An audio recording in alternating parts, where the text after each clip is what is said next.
పాకిస్తాన్ రహస్యంగా ఖండాంతర బాలిస్టిక్ క్షిపణులను అభివృద్ధి చేస్తున్నట్లు వాషింగ్టన్లోని అమెరికా నిఘా సంస్థలు పేర్కొన్నాయి. వీటికి 5500 కిలోమీటర్ల కంటే ఎక్కువ దూరం ఉన్న లక్ష్యాలను ఛేదించగలిగే సామర్థ్యం ఉంటుందని సమాచారం.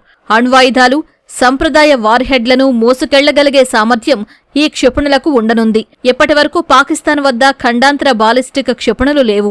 ఒకవేళ అమెరికాలోని లక్ష్యాలను తాకేలా ఖండాంతర బాలిస్టిక్ క్షిపణులను పాక్ పొందగలిగితే ఆ దేశాన్ని తమకు ముప్పు కలిగించే అణ్వస్త్ర శత్రు దేశంగా అమెరికా పరిగణించనుంది. ప్రస్తుతం రష్యా, చైనా, ఉత్తర కొరియాను అణ్వస్త్ర శత్రు దేశాలుగా అమెరికా పరిగణిస్తోంది.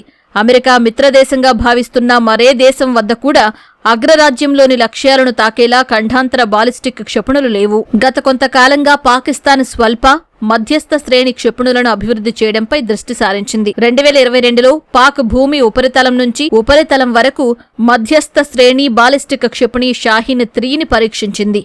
దీనికి 2700 కిలోమీటర్ల దూరంలోని లక్ష్యాలను తాకగలిగే సామర్థ్యం ఉంది. గత ఏడాది పాకిస్తాన్ లాంగ్ రేంజ్ బాలిస్టిక్ క్షిపణి కార్యక్రమానికి అగ్రరాజ్యం పలు ఆంక్షలు పెట్టింది. ఈ క్షిపణి కార్యక్రమాన్ని పర్యవేక్షించి పాక్ ప్రభుత్వ యాజమాన్యంలోని రక్షణ సంస్థ, నేషనల్ డెవలప్మెంట్ కాంప్లెక్స్, మరో 3 సంస్థలతోనూ అమెరికన్ సంస్థలు వ్యాపారం చేయకుండా నిషేధించింది.